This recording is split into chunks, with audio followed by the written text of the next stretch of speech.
Welcome back. మీ apartment ఎంత safe? సర్కార్ రూల్స్ ప్రకారం ఉందా? ఎలాంటి మెటీరియల్ వాడుతున్నారు? క్వాలిటీ ఎలా ఉంది? వీటిపై కస్టమర్లకు అవగాహన లేకపోగా బిల్డర్స్ కూడా బిజినెస్ చేసుకుని వెళ్లిపోతున్నారు. 100 ఏళ్ల గ్యారంటీ అంటున్నా 5-6 ఏళ్లకే బీటలు వాడుతున్నాయి. జీవితాంతం కష్టపడి సంపాదించిన సొమ్ముతో కలకాలం నివాసం కలే అవుతుంది. మార్కెట్ పోటీలో కూడా ఇందుకు ఓ కారణం. ఎక్కడ రేట్ తక్కువగా దొరికితే కస్టమర్లు అటువైపు వెళ్తున్నారనే విమర్శలు ఉన్నాయి. రెగ్యులరైజేషన్ లేని ఫ్లాట్ మార్కెట్ రేటు కంటే 4-5 లక్షలు తక్కువకొస్తోంది. ఇక వాడుతున్న మెటీరియల్ ను బట్టి కూడా రేటు దొరుకుతుంది. షేక్పేటలో నిర్మాణంలో ఉన్న అపార్ట్మెంట్ కూలటం చూస్తుంటే సిటీలో అపార్ట్మెంట్ భద్రతపై సందేహాలు వ్యక్తమవుతున్నాయి. నిర్మాణంలో లోపాలు కనిపిస్తున్నాయి. జీహెచ్ఎంసీ మానిటరింగ్ లోపం ఎత్తి చూపుతోంది. రూల్స్ అండ్ రెగ్యులేషన్స్ ఏమయ్యాయనే ప్రశ్న తలెత్తుతోంది. ఇక సిటీలో పేక మెడల్లో కూలిపోతున్న అపార్ట్మెంట్స్ పై స్పెషల్ డిస్కస్ చేద్దాం. మనతో పాటు ఉన్నారు శాంతా శ్రీరామ్ కన్స్ట్రక్షన్స్ CEO రాము గారు. వెల్కమ్ రాము గారు. గుడ్ ఈవినింగ్ అండి. చెప్పండి, ఇప్పుడు ఒక అపార్ట్మెంట్ కట్టేటప్పుడు బిల్డర్స్ ఎలాంటి రూల్స్ అండ్ రెగ్యులేషన్స్ పాటించాలి?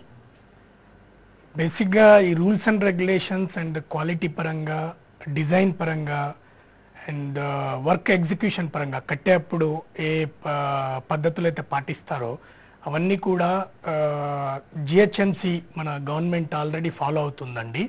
మనము బిల్డింగ్ పర్మిషన్కి అప్లై చేసేప్పుడే ప్రతి ఒక certificate like soil test report కానివ్వండి, ఒక సర్టిఫైడ్ కంపెనీ నుండి, సర్టిఫైడ్ పర్సన్ నుంచి ఒక సాయిల్ టెస్ట్ రిపోర్ట్ అడుగుతుంది. దాంతోపాటు స్ట్రక్చరల్ ఇంజనీర్ సర్టిఫికెట్ అడుగుతుంది. దానికి సంబంధించిన డిజైన్ అడుగుతుంది.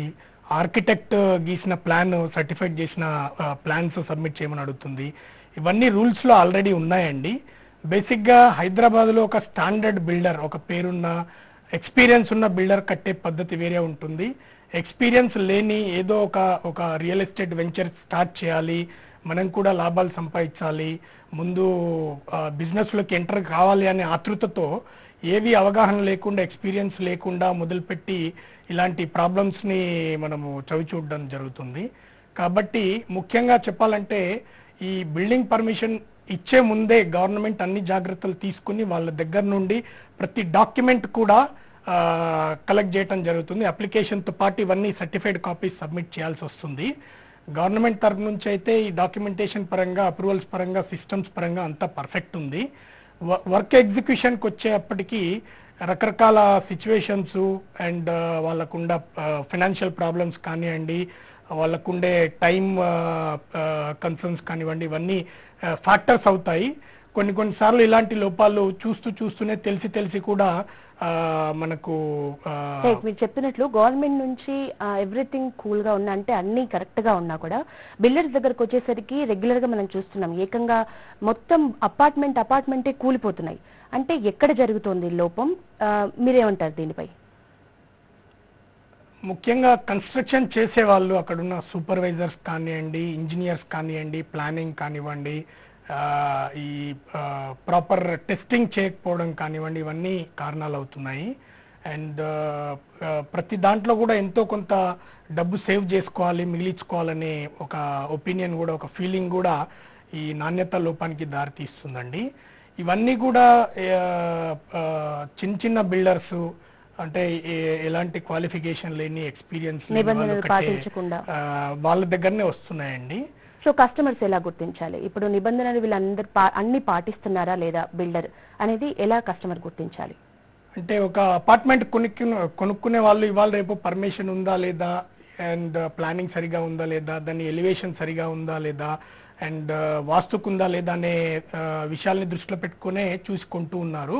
మీరు అన్నట్టుగా ముఖ్యంగా ఇదే కాకుండా క్వాలిటీ పరంగా వీళ్ళ దగ్గర టెక్నికల్ స్టాఫ్ కరెక్ట్గా ఉన్నారా, అండ్ వీళ్ళు ఉన్నా కానీ సరైన పద్ధతులు పాటిస్తున్నారా, అండ్ స్టీల్ కానీ సిమెంట్ కానీ ఇవన్నీ కూడా ఒక రెప్యూటెడ్ బ్రాండెడ్ మెటీరియల్ వాడుతున్నారా లేదా, స్ట్రక్చరల్ ఇంజనీర్ వీళ్ళకు ఒక ఎక్స్పీరియన్స్ ఉన్న స్ట్రక్చరల్ ఇంజనీర్తో అసోసియేషన్ ఉందా, ఆర్కిటెక్ట్ సరైన ఎక్స్పీరియన్స్ ఉన్న వ్యక్తేనా, లాంటివి అన్నీ కూడా ఇన్డెప్త్ గా తెలుసుకొని నిర్ణయం తీసుకుంటే ఇలాంటి ప్రాబ్లమ్స్ ఫేస్ చేయకుండా ఉంటామండి. రాము గారు, ఇప్పుడు రూల్స్ లో కామన్ వాల్స్ కి సంబంధించి ఎలాంటి రూల్స్ ఉంటాయి? అంటే ఇప్పుడు ఏ అపార్ట్మెంట్ చూసినా కామన్ వాల్స్ రెగ్యులర్ గా కనిపిస్తున్నాయి, అసలు అది కరెక్టేనా?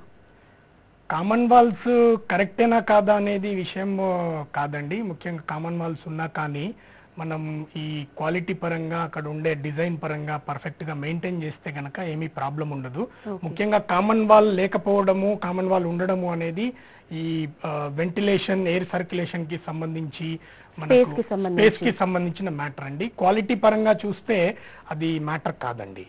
ఓకే, అంటే కామన్ వాల్ మ్యాటర్ కాకపోయినప్పటికీ కామన్ వాల్ ని దృష్టిలో పెట్టుకొని, అంటే మీరు ఇందాక అన్నట్లు ఒక వాస్తు చూస్తున్నారు, కామన్ వాల్స్ ఉన్నాయా లేదా చూస్తున్నారు, మనం తీసుకోబోయే ఫ్లాట్ ఎలా ఉంది చూస్తున్నారు. ఓవరాల్ గా అపార్ట్మెంట్ ని దృష్టిలో పెట్టుకునే వాళ్ళు కొందరైతే, అపార్ట్మెంట్ మొత్తం చుట్టుపక్కల చూసి తీసుకునే వాళ్ళు కొందరైతే, కేవలం మనం తీసుకోబోయే ఫ్లాట్ ఎలా ఉంది, దాంట్లో వాస్తు ఎలా ఉంది, కామన్ వాల్స్ సంబంధించి మీరు అన్నట్లు గాలి, వెలుతురు ఇవి చూస్తున్నారు. అసలు ఓవరాల్ గా ఒక అపార్ట్మెంట్ లో ఫ్లాట్ తీసుకోవాలంటే ఎలాంటివి ముఖ్యంగా, అంటే రెగ్యులర్ గా కాకుండా ఇంకా లోతుగా వెళ్ళి ఏం చూడాలంటారు? నేను ఇందాక చెప్పినట్టుగా ఒక ఎక్స్పీరియన్స్డ్ టీమ్ ఉందా, సెటప్ ఉందా లేదా బిల్డర్ కి అనేది ముఖ్యంగా చూసుకోవాలండి. Structural engineer, architect, work execute చేసే అక్కడ పని చేయించే ఇంజనీర్స్ కి ఎక్స్పీరియన్స్ ఉండి సరైన పద్ధతులు పాటిస్తున్నారా లేదా అనేది ఇన్ రిటర్న్ గా తీసుకోవడం మంచిది బిల్డర్ దగ్గర. ప్రతి స్టేజ్ లో కూడా కస్టమర్ వెళ్ళి అక్కడ మానిటర్ చేసుకుంటూ ఎక్కడెక్కడ వీళ్ళు వెనక ముందు ఆడుతున్నారు, క్వాలిటీ పరంగా లాలూచి పడుతున్నారు అనే విషయం ఎప్పటికప్పుడు కస్టమర్ కూడా మానిటర్ చేసుకుంటే బాగుంటుంది.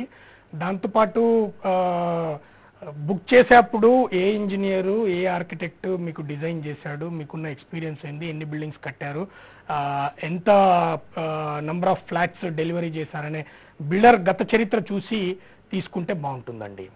ఒక స్టాండర్డ్ బిల్డర్ ఇవన్నీ మెయింటైన్ చేస్తూ కస్టమర్ కి ఆన్సరబుల్ గా ఉంటాడు. ఒక ఎక్స్పీరియన్స్ లేని ఒకటి రెండు వెంచర్స్ చేసే ఏ బిల్డర్ అయినా ఉన్నాడు అంటే ఆ వెంచర్ కంప్లీట్ అయిన తర్వాత మనకు ఎంత లాభం వస్తుంది, ఒకవేళ లాభం రాకపోతే క్వాలిటీ తగ్గించేసి ఫినిష్ చేసి ఒప్పుకున్న దాని ప్రకారం ఏదో ఒక విధంగా కంప్లీట్ చేసి వాళ్ళకి హ్యాండ్ ఓవర్ చేయాలనే ఆలోచనతో ఉంటాడు. కాబట్టి ఒక ప్రాపర్ ఎక్స్పీరియన్స్ ఉండి వాళ్ళకు ట్రాక్ రికార్డ్ ఉన్న బిల్డర్ దగ్గర తీసుకోవడం మంచిది. అంటే ఇక్కడ ఒక ప్రాబ్లం, ఇప్పుడు ఎక్స్పీరియన్స్ లేని చిన్న చిన్న కన్స్ట్రక్షన్స్ జోలికి వెళ్తే ఒక 4-5 లక్షలు తక్కువ వస్తుంది కదా అని ఎక్కువ వెళ్తున్నారు. సో మరి దీని విషయంలో మెటీరియల్ ఎలా వాడుతున్నారు, ఎలాంటి క్వాలిటీ మెటీరియల్ వాడుతున్నారు అనేది, ఎలాంటి ప్రమాణాలతో వాడుతున్నారు అనేది మనం ఎట్లా చూడాలి? ఇదంతా కూడా ఒక టెక్నికల్ టీమ్ మానిటరింగ్ లో జరుగుతుందండి. కస్టమర్ ఎలా చూడాలి?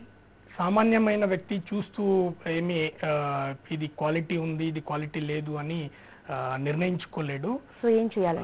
దానికి సంబంధించి బిల్డర్ దగ్గర నుంచి అష్యూరెన్స్ తీసుకోవాల్సి ఉంటుంది. క్వాలిటీ పరంగా పలానా బ్రాండెడ్ స్టాండర్డ్ ఉన్న సిమెంట్ వాడతాము, స్టీల్ వాడతాము, ఫుట్టింగ్స్ వేసేటప్పుడు కింది నుండి కూడా ప్రాపర్ హార్డ్ స్ట్రాటా అంటే సాయిల్ స్ట్రెంగ్త్ కెపాసిటీని బట్టి ఫౌండేషన్ వేస్తాము అనే సర్టిఫికేట్స్ లాంటివి తీసుకోవడం మంచిదండి.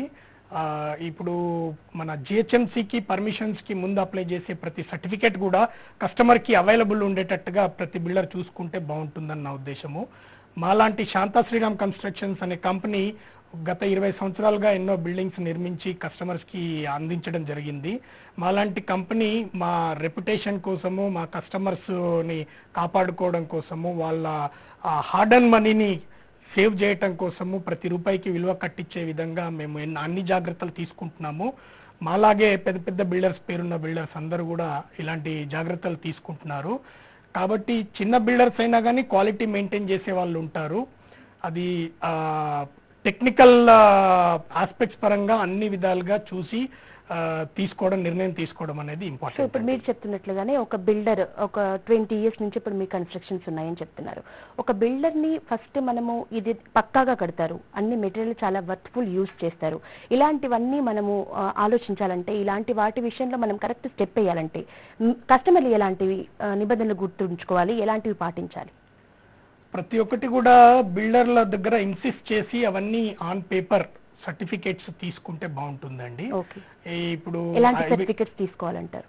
Like structural stability certificate, structural design and architectural designs, soil test reports, దాంతో పాటు ప్లంబింగ్ డిజైన్స్, ఎలక్ట్రికల్ డిజైన్స్, ఇలాంటి ప్రతి డిజైన్ కూడా అది ప్రాపర్ గా ఉందా లేదా అనేది ఒక సర్టిఫైడ్ పేరున్న ఎక్స్పీరియన్స్ ఉన్న టెక్నికల్ పర్సన్ సర్టిఫికేట్ ఇచ్చిన దాన్ని ఇన్సిస్ట్ చేసి దాని కాపీని తీసుకుంటే బాగుంటుందండి. ఓకే, అలాగే డాక్యుమెంటేషన్ గురించి ఎలా తీసుకోవాలంటారు? అంటే ఒక కాపీలో డాక్యుమెంటేషన్ సంబంధించి ఏమేమి ఉండాలంటారు, ఎలా తీసుకోవాలి? ఇప్పుడు బేసిక్ గా ప్రతి డాక్యుమెంట్ లో అగ్రిమెంట్ లో కానీ సేల్ డీడ్ లో కానీ చూసుకుంటే లీగాలిటీ వైజ్ ఎక్కువ స్ట్రెస్ చేస్తారండి. ఈ ల్యాండ్ క్లియర్ టైటిల్ ఉందా, ఏమైనా లిటిగేషన్స్ ఉన్నాయా, ఏదైనా ప్రాబ్లం ఉంటే కనుక ఎట్లాంటి ఎవరు బాధ్యులు అనే ఇలాంటి విషయాలే అందులో రాసుకుంటారు. టెక్నికల్ పరంగా స్పెసిఫికేషన్స్ కానీ అందులో మెటీరియల్ ఏం యూజ్ చేయబోతున్నాము, ఈ ఎలక్ట్రికల్ స్విచెస్ దగ్గర నుండి వైర్స్ దగ్గర నుండి దానికి సంబంధించిన ప్రతి డిజైన్ కూడా ప్రాపర్గా మెయింటైన్ చేస్తున్నామా లేదా అనేది ఆ అగ్రిమెంట్లో రాసుకుంటే బాగుంటుంది. అలాగే ప్లంబింగ్ కి సంబంధించి ఒక బిల్డింగ్ కన్స్ట్రక్షన్ జరుగుతుంది అంటే మల్టీ స్టోరీ బిల్డింగ్, అపార్ట్మెంట్స్, ఎక్కువ నెంబర్ ఆఫ్ అపార్ట్మెంట్స్ ఉన్న బిల్డింగ్స్ కి ప్లంబింగ్ అనేది చాలా ఇంపార్టెంట్ అండి. ప్లంబింగ్ డిజైన్స్ వాటి ఎగ్జిక్యూషన్ ప్రాపర్గా లేకుంటే కనుక బిల్డింగ్ లైఫ్ ఆటోమేటిక్గా తగ్గిపోతుంది. మనం 100 సంవత్సరాలకు డిజైన్ చేసే బిల్డింగ్ ఒక 10-15 సంవత్సరాల తర్వాత దాని లైఫ్ అంతా పోయి వాల్యూ డిక్రీజ్ అయ్యి ఎక్కడ పడితే అక్కడ లీకేజెస్ రావడం కానివ్వండి, అలాగే డ్యామేజెస్ కావడం కానివ్వండి, ఇట్లాంటి ప్రాబ్లమ్స్ రిపీటెడ్గా వస్తూ ఉంటాయి. సో అందులో ఉండలేని పరిస్థితి ఉంటుంది. దాని లైఫ్ 100 సంవత్సరాలకు డిజైన్ చేసింది కాస్త 10-15 సంవత్సరాల్లోనే లైఫ్ అయిపోతుంది. సో ఇట్లాంటి వాటికి సంబంధించి అగ్రిమెంట్ లో రాసుకోవడం మంచిది. అండ్ టైల్స్ కానీ, పెయింట్స్ కానీ, సిమెంట్ కానీ, బ్రిక్ కానీ, స్టీల్ కానీ, ఇవన్నీ కూడా అగ్రిమెంట్ లో ప్రతి ఐటమ్ కూడా మెన్షన్ చేసి అగ్రిమెంట్ లో రాసిస్తే బాగుంటుంది. ఇప్పుడు మీరు చెప్పినట్లుగా 5-6 ఇయర్స్కే, మీరు అన్నట్లు 10-15 ఇయర్స్ కాదు, 5-6 ఇయర్స్కే వాల్స్ బీటలు వాడుతున్నాయి, వాల్ లోంచి వాటర్ బబుల్స్ వస్తున్నాయి. సో ఇలాంటి ప్రాబ్లమ్స్ వస్తే ఆ తర్వాత ఎవరిది బాధ్యత? అంటే ఎవరు తీసుకుంటారు, ఎవరిని అడగాలి కస్టమర్? జనరల్ గా చిన్న అపార్ట్మెంట్స్ లో ఒకసారి ఫ్లాట్ హ్యాండ్ ఓవర్ చేసిన తర్వాత కస్టమర్దే బాధ్యత ఉంటుందండి. ఎందుకు అంటే మళ్ళీ దానికి బిల్డర్ వచ్చి రెక్టిఫై చేసే పరిస్థితి ఉండదు. పెద్ద బిల్డర్స్ పెద్ద అపార్ట్మెంట్స్ లో అయితే ఒక 1 year to 2 years వాళ్ళే బిల్డర్స్ తరపున మెయింటెనెన్స్ చేస్తారు. కొత్త బిల్డింగ్ కాబట్టి రకరకాల ప్రాబ్లమ్స్ వస్తూ ఉంటాయి. మీరు చెప్పినట్టుగా క్రాక్స్ రావచ్చు, లీకేజెస్ రావచ్చు, మన పవర్ కి సంబంధించిన ఇష్యూస్ రావచ్చు. ఇవన్నీ ఒక్కొక్కటి వాడుతూ ఉంటే తెలుస్తాయి. కాబట్టి 1 సంవత్సరం నుంచి 2 సంవత్సరాల కాలం మెయింటైన్ చేస్తే తప్ప ఇవన్నీ బయటపడవు. పెద్ద బిల్డర్స్ అంతా కూడా దగ్గరుండి వాళ్ళ సూపర్విజన్ లో ఇవన్నీ రెక్టిఫై చేస్తారు. అదే చిన్న బిల్డర్స్ అయితే అయిపోయింది కదా మాకు సంబంధం లేదని దాటేసే ఛాన్సెస్ ఉంటాయి. కాబట్టి ప్రతి అగ్రిమెంట్ లో గవర్నమెంట్ కూడా ఇచ్చే పర్మిషన్స్ కి సంబంధించి వాటిల్లో కూడా ఒక సంవత్సర కాలం పాటు బిల్డర్దే బాధ్యత అనే ఇది పెడితే గనక కొద్దిగా కస్టమర్ డబ్బులు ఎక్కువ పే చేసినా గానీ ఆ ప్రాపర్టీకి సంబంధించిన వాల్యూ డిక్రీజ్ అవ్వదు. దాంతో పాటు వాళ్ళు పెట్టిన డబ్బుకి ఫ్యూచర్ లో అప్రిసియేషన్ ఉండే ఛాన్సెస్ ఉంటాయి. నెక్స్ట్ ఒక కాల్ అని తీసుకుందాం. రవిరాజు గారు కరీంనగర్ నుంచి. రవిరాజు గారు చెప్పండి. నమస్కారం అండి, కరీంనగర్ నుంచి మాట్లాడుతున్నాను. నమస్కారం, చెప్పండి. వినిపిస్తుంది, చెప్పండి. వినిపిస్తున్నాను. మాక్సిమం బిల్డర్స్ కట్టేవి అండి, వీళ్ళు ఎన్ని ఇయర్స్ కోసం బిల్డప్ చేస్తున్నారు, ఎన్ని ఇయర్స్ ఇది స్టాండర్డ్ గా ఉంటది అనేది వీళ్ళు అగ్రిమెంట్ లో ఇస్తున్నారా? ఓకే, ఇప్పుడు ప్రతి బిల్డింగ్ కూడా, ఎందుకంటే పిల్లర్ కన్స్ట్రక్షన్ గానీ, బీమ్స్ గానీ, వాళ్ళు వాడేటువంటి స్టీల్ మెటీరియల్ కన్స్ట్రక్షన్ పీరియడ్ ఎన్ని సంవత్సరాలు ఉంటుంది ఇది? ఇప్పుడు ప్రతి బిల్డింగ్ కూడా 100 సంవత్సరాలకు గవర్నమెంట్ రూల్స్ ఏమున్నాయి వీళ్ళు ఎట్లా కడుతున్నారు? ఓకే అండి, ప్రతి బిల్డింగ్ కూడా 100 సంవత్సరాలకు డిజైన్ చేయటం జరుగుతుంది. కానీ 100 సంవత్సరాల వరకు ఆ బిల్డింగ్ లైఫ్ అయిపోయేంత వరకు ఎవరు ఇంతవరకు ఆ హౌసెస్ లో ఉండే దాఖలాలు లేవు. ముఖ్యంగా ఒక 25 సంవత్సరాల వరకు స్టాండర్డ్ గా ఉంటే సరిపోతుంది. ఇందులో వాడే సిమెంట్ కానివ్వండి, బ్రిక్ కానివ్వండి, స్టీల్ కానివ్వండి, ఫౌండేషన్ కానివ్వండి 100 సంవత్సరాలకు డిజైన్ చేస్తారండి. ఒక ప్రొఫెషనల్ డిజైనర్ దగ్గర తీసుకున్న ప్రతి డిజైన్ కూడా ఈ విధంగా ఈ స్టాండర్డ్స్ ని NBC నేషనల్ బిల్డింగ్ కోడ్ ని దృష్టిలో పెట్టుకుని డిజైన్ చేయడం జరుగుతుందండి. సో 100 సంవత్సరాలు అని చెప్పారు, 25 years వరకు ఉంటే సరిపోతుందని మీరే చెప్తున్నారు. అంటే దానికి దీనికి చాలా అసలు పొంతనే లేదు. 100 సంవత్సరాలు ఎక్కడ, 25 years ఎక్కడ? ఇప్పుడు బేసిక్ గా ప్రతి ఒక్కళ్ళ రిక్వైర్మెంట్స్ ఎప్పటికప్పుడు చేంజ్ అవుతున్నాయండి, మార్పులు చేర్పులు జరుగుతున్నాయి. నేను చెప్పింది ఏంటంటే టోటల్ స్ట్రక్చర్ డిజైనింగ్ పరంగా 100 సంవత్సరాలు డెఫినెట్ గా ఉంటుంది. అందులో ఉండే వాల్స్ కానివ్వండి, ఫ్లోరింగ్ కానివ్వండి, టైల్స్ కానివ్వండి, ప్లంబింగ్ కి సంబంధించిన మెటీరియల్ కానివ్వండి, ఇవన్నీ ఎప్పటికప్పుడు మెయింటెనెన్స్ లేకపోతే తొందరగా పాడయ్యే ఛాన్సెస్ ఉన్నాయి. ఇందులో కస్టమర్ ఆక్యుపై చేసుకున్న తర్వాత అందులో ఇంట్లో ఉంటున్నప్పుడు వాళ్ళన్ని జాగ్రత్తగా వాడుకోవడం అనేది కూడా ముఖ్య విషయం అండి. ఇక్కడ మెయింటెనెన్స్ లేకుంటే 10-15 సంవత్సరాల కాలంలోనే అన్ని మళ్ళీ రీప్లేస్ చేసుకోవాల్సి ఉంటుంది. సో ఈ రీప్లేస్ చేసుకోవడం అనేది పెద్ద సమస్య కాదు, డబ్బులు పెడితే ఆటోమేటిక్గా అవన్నీ చేంజ్ అవుతాయి. కానీ బిల్డింగ్ స్ట్రక్చర్ ఫౌండేషన్ నుంచి పై వరకు కూడా 100 సంవత్సరాల కాలం వరకు పటిష్టంగా ఉండటానికి డిజైన్ చేయించి కడితే బాగుంటుందండి. Okay, next caller Afzal Jagtial నుంచి. అఫ్జల్ గారు చెప్పండి. అఫ్జల్ గారు మాట్లాడండి. Hello, good evening sir. Good evening అండి, చెప్పండి. సార్ ఇదేంటంటే మన హౌసింగ్ ఫైనాన్స్ అధికారులు ఉన్నారు కదా, వాళ్ళు నాణ్యతలో దేన్ని బట్టి అసలు ఇస్తున్నారు సర్టిఫికేట్ అర్థం కావట్లేదు.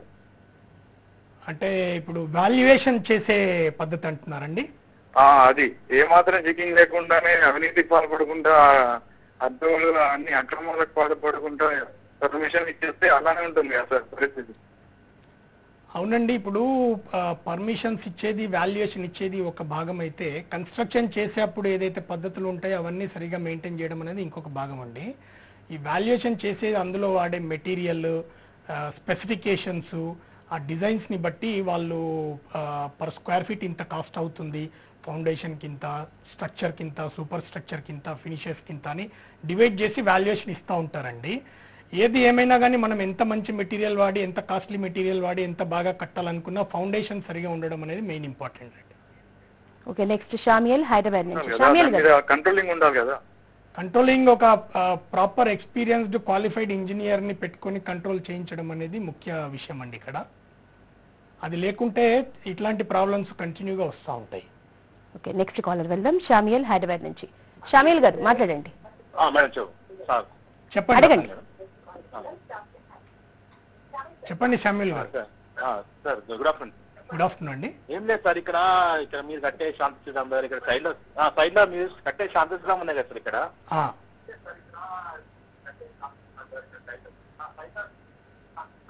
మీరు టీవీకి కొంచెం దూరంగా వచ్చి మాట్లాడండి.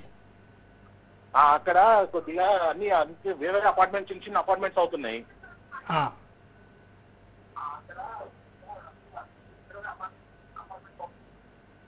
చెప్పండి. సరైన టెక్నికల్ పర్సన్స్ ఎవరు లేరు, అవి చాలా ఫీడ్బ్యాక్ లేకుండా కడుతున్నారు. అక్కడ తీసుకోవాలంటే. ఓకే, నెక్స్ట్ రాము గారు, ఇప్పుడు ఒక బిల్డింగ్ కి ఇంకొక బిల్డింగ్ కి పక్క పక్కన అపార్ట్మెంట్స్ కి కనీసం 2-3 అడుగుల దూరం కూడా లేకుండా కడుతున్నారు. జాయింట్ వాల్ తోనే ఇటొక అపార్ట్మెంట్ అటొక అపార్ట్మెంట్. వీటి ద్వారా పక్క పక్కన ఉన్న బిల్డింగ్స్ పై ఎఫెక్ట్ ఉండదా? డెఫినెట్ గా ఉంటుందండి. మనకు ముఖ్యంగా గాలి వెలుతురు అనేది కంప్లీట్ గా బ్లాక్ అవుతుంది. దాంతోపాటు ఇట్లాంటి సందర్భాల్లో పక్క బిల్డింగ్ కి కూడా ఎఫెక్ట్ అయ్యి డ్యామేజ్ అయ్యే ఛాన్సెస్ ఉంటాయి. ముఖ్యంగా గవర్నమెంట్ రూల్స్ ప్రకారము ఆ ప్లాట్ సైజ్ ని బట్టి, రోడ్డు విడ్త్ ని బట్టి, సెట్ బ్యాక్ అంటే కాంపౌండ్ వాల్ నుండి బిల్డింగ్ లైన్ వరకు ఇంత గ్యాప్ ఉండాలి అనే నిబంధనలు ఉన్నాయి. కానీ కొన్ని ప్రాంతాల్లో సొంతంగా కట్టుకునే వాటి దగ్గర ఎక్కువగా ఒకదాన్ని ఆనిచ్చి ఇంకొకటి కట్టడం జరుగుతుంది. రూల్స్ అనేవి ఎవరు పాటించరు, వాళ్ళకు ఇలాంటి రూల్స్ ఉంటాయి అనే విషయం కూడా తెలియకపోతుండొచ్చు. కాబట్టి గవర్నమెంట్ ముఖ్యంగా టౌన్ ప్లానింగ్ ఆఫీసర్స్ వాళ్ళకు అవగాహన కల్పించి మీరు ఇంత సెట్ బ్యాక్ వదిలిపెట్టాలి, దీనివల్ల ఇట్లాంటి లాభాలు ఉంటాయి, మీరు ఇట్లా ఒకదాన్నొకటి ఆనించి కడితే రకరకాల ప్రాబ్లమ్స్ ఫ్యూచర్లో డ్యామేజ్ అయ్యే ఛాన్సెస్ ఉంటాయి, అందులో ఉండే వాళ్ళకు కూడా గాలి వెలుతురు ఉండదు, మీకు ఫెసిలిటీస్ సరిగా అందవు, లాంటి విషయాలు వాళ్లకు లాభం చేకూరే విధంగా అవగాహన కల్పిస్తే వాళ్ళు కాస్త జాగ్రత్త పడి స్పేస్ వదిలిపెట్టుకొని కట్టుకుంటే ఉనే ఉద్దేశం ఉందండి. దీంతో పాటు 5 floors వరకు పర్మిషన్ ఉంటే దానిపైన అక్కడి వరకే పర్మిషన్ తీసుకొని 6th, 7th, 8th floors వరకు వేసుకుంటున్నారు. అసలు ఫ్లోర్స్ విషయంలో రూల్స్ ఏం చెప్తున్నాయి అంటే ఎంతవరకు పర్మిషన్ ఉంటుంది, దేన్ని బట్టి ఇస్తారు? ఇప్పుడు మన బిల్డింగ్ హైట్ ని బట్టి జనరల్ గా 5 floors కి సంబంధించి అప్రూవల్ ఉంటే గనక ఇంకొక ఫ్లోర్ వేసుకోవడానికి కూడా స్ట్రక్చరల్ డిజైన్ దాని స్ట్రెంగ్త్ అనేది డిజైన్ చేస్తారండి. అది ఒక ఫ్లోర్ కి అయితే సరిపోతుండొచ్చు, రెండో ఫ్లోర్ వేసినా కానీ బేర్ చేసే కెపాసిటీ ఉంటుండొచ్చు. దాని మీద వేస్తే కనుక డెఫినెట్ గా దాని డ్యామేజెస్ అనేవి విత్ ఇన్ షార్ట్ పీరియడ్ బయటపడతాయండి. రూల్స్ అనేవి 100% ఫాలో అవుతారు, కొంతమంది పెద్ద బిల్డర్స్ అవుతున్నారు కూడా. చిన్న చిన్న బిల్డింగ్స్ దగ్గరకు వచ్చేప్పటికి ఫస్ట్ గ్రౌండ్ ఫ్లోర్ కన్స్ట్రక్షన్ చేసే టెక్నికల్ పర్సన్ ఒకళ్ళు ఉంటారు. కొద్ది రోజుల తర్వాత కింద ఏం జరిగింది, ఎలా కట్టారు, ఎలాంటి కేర్ తీసుకున్నారు అనేది ఎవరికి అవగాహన ఉండదు. కాబట్టి నెక్స్ట్ ఫ్లోర్ వేసే వాళ్ళు ఇంకొక టీం వస్తారు, మారిపోతారు. సరైన కేర్ తీసుకోకుండా వాళ్ళు కన్స్ట్రక్షన్ స్టార్ట్ చేసి కంప్లీట్ చేయాలి, హడావుడిగా తొందరగా ఫినిష్ చేయాలనే ఉద్దేశంతో కొన్ని లోపాలని పట్టించుకోకుండా కంటిన్యూ చేయడంతో ఇలాంటి ప్రాబ్లమ్స్ జరుగుతుంటాయండి. నెక్స్ట్ కాలర్ ఉన్నారు, మదన్ ఘట్కేసర్ నుంచి. మదన్ గారు మాట్లాడండి. చెప్పండి మదన్ గారు. చెప్పండి. నమస్కారం అండి. మరి బిల్డింగ్ కన్స్ట్రక్షన్ చేస్తున్నారు కదా? అవునండి. వీటికి గవర్నమెంట్ తరఫు నుంచి క్వాంటిటీ ఇవ్వడానికి ఎవరన్నా అధికారులు వస్తారా, లేదు మనము వీళ్ళు లోకల్ క్వాలిటీ వాడుతున్నారని చెప్పేసి మేము ఎక్కడైనా కంప్లైంట్ చేయడానికి గవర్నమెంట్ తరఫు నుంచి ఏమైనా ఉందా?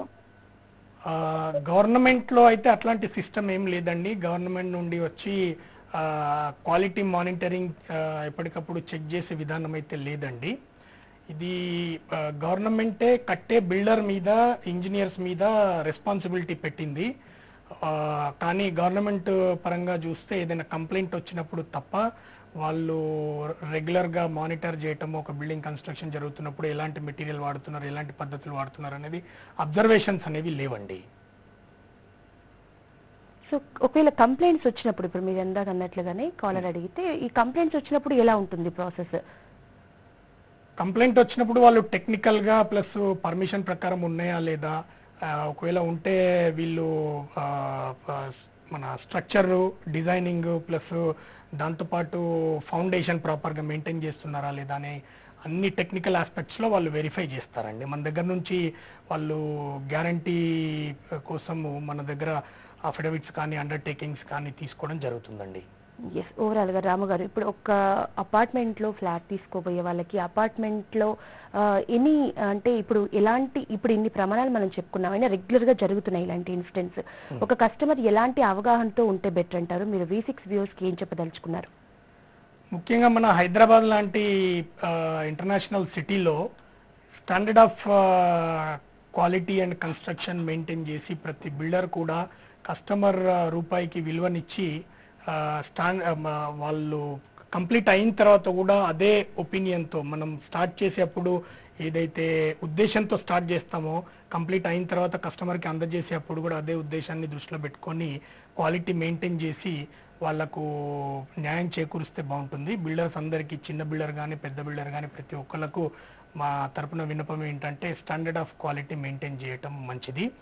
దాంతోపాటు కస్టమర్ బిల్డర్ యొక్క గత చరిత్ర, వాళ్ళు కంప్లీట్ చేసిన నంబర్ ఆఫ్ యూనిట్స్ కానీ నంబర్ ఆఫ్ బిల్డింగ్స్ కానీ చూసి దాని తర్వాత టెక్నికల్ విషయాలకు వస్తే అందులో స్పెసిఫికేషన్స్ ఏమి వాడుతున్నారు, స్టీల్ దగ్గర నుండి సిమెంట్ దగ్గర నుండి ఎలాంటి స్టాండర్డ్ ఆఫ్ క్వాలిటీ వాడుతున్నారు అనేది చూసి నిర్ణయం తీసుకోవడం మంచిది. అలాగే లీగల్ ఆస్పెక్ట్స్కి వచ్చేసరికి ఈ ల్యాండ్ క్లియర్గా ఉందా లేదా, ఏమైనా ప్రాబ్లమ్స్ ఉన్నాయా, లిటిగేషన్స్ ఉన్నాయా, ఫ్యూచర్లో ఇప్పుడు లేకున్నా కానీ ఫ్యూచర్లో ఇంకేమైనా ప్రాబ్లమ్స్ వచ్చే ఛాన్సెస్ ఉన్నాయా, లాంటి విషయాలు చూసి తీసుకోవడం మంచిదండి. అండ్ దాంతోపాటు ఇవన్నీ కూడా ప్రతి ఒక్కటి బిల్డర్ని అడిగి అగ్రిమెంట్లో రాసుకుంటే బాగుంటుందండి. ఏ డౌట్ వచ్చినా కానీ బిల్డర్ని క్లారిఫై చేయమని ఇన్సిస్ట్ చేస్తే బాగుంటుందండి. అండ్ ఎప్పటికప్పుడు కన్స్ట్రక్షన్ జరుగుతున్నప్పుడు వాళ్ళు అక్కడ సైట్ దగ్గరికి వెళ్ళి మానిటర్ చేసి ప్రతి ఒక్కటి క్వశ్చన్ చేస్తే బాగుంటుందని మా ఉద్దేశం ఉంది. ఓకే, థ్యాంక్ యూ అండి రాము గారు. వాల్యుబుల్ సజెషన్స్ ఇచ్చారు అపార్ట్మెంట్స్ లో ఫ్లాట్స్ తీసుకోవాలనుకునే వాళ్ళకి. ఇది వాళ్ళ discussion. Stay tuned to V6 news as it is.